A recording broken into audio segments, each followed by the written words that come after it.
Почитувани дами и господа, 9-тиот ден од мај не е само обичен ден од нашите календари. 9-тиот ден од мај не е ниту ден за празнување како сите останати. 9-тиот ден од мај е мост на кој се среќаваат два настани од европската историја, кои се значајни секој за себе, но имаат заеднички платформи над кои се гради иднината на најстариот континент. Она што е повеќе од сигурно е секако фактот дека да не постоеше 9 мај 1945 година, не ќе беше можен 9 мај 1950 година.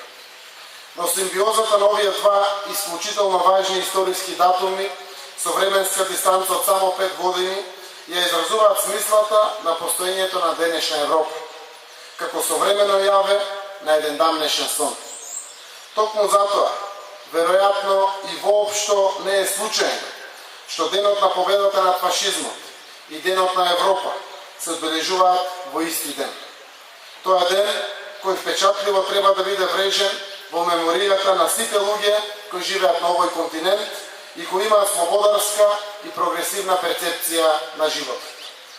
Минатото, сегашноста и иднината треба и мора да бидат во нераскидлива врска. Минатото, сегашноста и иднината мора да суштествуваат во хармоничното едногласие. Пробувањето на еден историски период на сметка на друг е само чекорење во еден правец. Затоа треба да ги почитуваме настаните и луѓето кои испишале значајни страници од нашата, европската и светската историја. Но искуствата кои произлегуваат од тие страници треба да бидат појдовна точка во креирањето на нашето заедничко утре. Минатото свршено време не треба да биде време на заборавот, но времето идно секако треба да биде императив за сите сегашни и идни генерации. Должната почит кон денот денешен ни наложува или да се присетиме, или да запливаме во напишаните редови за 9 мај. Па така мора да се знае дека на денешен ден, пред 67 години, со подпишувањето на безусловната капитулација на нацистичка Германија, официјално беше ставен крај на Втората светска војна, во која учествува 61 земја со над 2 милиарди жители или 96% од светското население. Безусловната капитулација на Третиот рајх е подпишана во разорнатиот Берлин само неколку минути по полнок на 9 мај 1945 година. Во името на врховната германска команда, капитулацијата ја подпишаа фелдмаршалот Вилхелм Кајтел, генералот Ханс Јурген Штумф и адмиралот Ханс Георг фон Фридебург. А од страна на сојузниците, договорот го подпиша рускиот маршал Георги Жуков и британскиот генерал Артур Телер.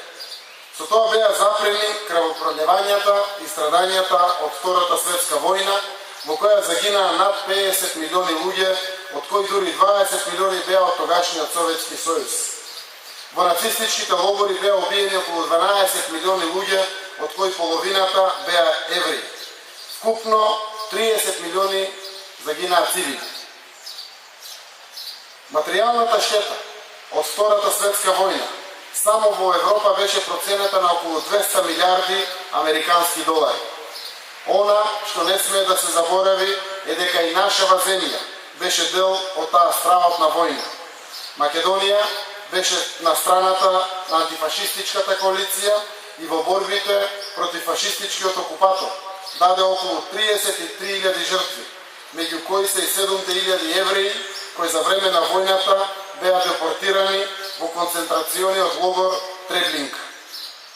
Поради сето ова Македонија, рамноправно со сите останати слободолюбиви земји, го слави денешниот ден, затоа што победата над фашизмот беше победа и на Македонија како земја која беше на страна на праведните, на страна на оние кои сакаа мир, слобода и разбирање. Иако Европа се уште не ги заборавила стравовите и ужасите од војната и не до крај ги расчисти урнатините од таа војна, беше цврсто решена да сврти нова страница во својот развој. Па така само 5 години од победата над фашизмот. На денешен ден, во 1950 година, Роберт Шуман го презентираше предлогот за создавање на Обединета Европа. Тој предлог, познат како Шуманова декларација, се смета за почеток на формирањето на денешна Европска унија. След до нејзиното кристализирање во политички концепт и се до останување долгорочна цел, европската идеја беше привилегија само на филозофите и визионерите. Но откако Роберт Шуман пред 62 години ги удри темелите на Обединета Европа, една година подоцна Алтеро Спинели и Жан Моне го преточија Шумановиот план во Европска заедница за јаглен челик. По промоцијата на федеративниот и функционалниот пристап за европско заедништво следува низа значајни настани кои доведоа до нијансирање на физиономијата на денешната Европска унија.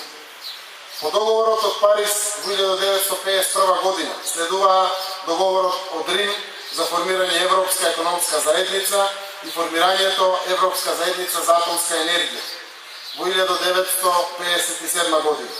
Следува административните дополнувања со договорот од Мастрихт за создавање Европска унија во 1992 година и договорот од Амстердам во 1997 година, со што беше создадена уставната основа на Унијата, поврзувајќи ги државите членки во заедништво на суверени држави.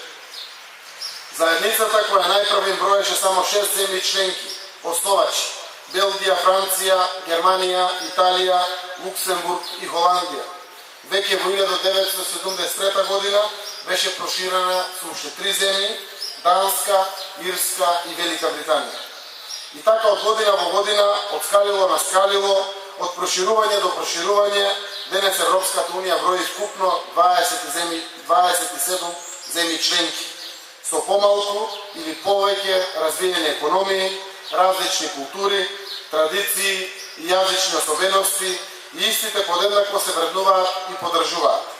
Токму тоа е нејзиното мото United in Diversity, или во превод Обединети во разликите. Нашава земја, повеќе од 20 години од својата самостојност, го сонува европскиот сон со тенденции да стане дел од големото европско семејство.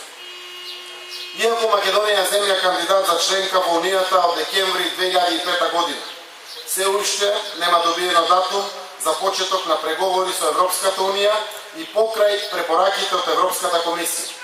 За жал, грчките условувања за решавање на спорот со името и нашите внатрешни недоследности се уште пречка тој сон да стане јавен. Ако велат дека надежта последно умира, тогаш треба да бидеме сериозни и да се избориме барем на таа надеж, да ја создадеме реална основа. Треба да бидеме мудри, упорни и истрајни и ако нешто заслужуваме, тоа сигурно ќе го добиеме. Ако Македонија секогаш била на вистинската страна, тогаш нека биде и понатаму на страната на прогресивна Европа, во која ќе нема место за промоција на нови фашизми и создавање можности за нови крвопролевања. Да продолжиме да го сонуваме нашиот заеднички сон, а јавето нека биде наша заедничка цел. Нека ни е честит 9 мај, денот на победата над фашизмот и денот на Европа, и нека биде реалност во скорешната иднина.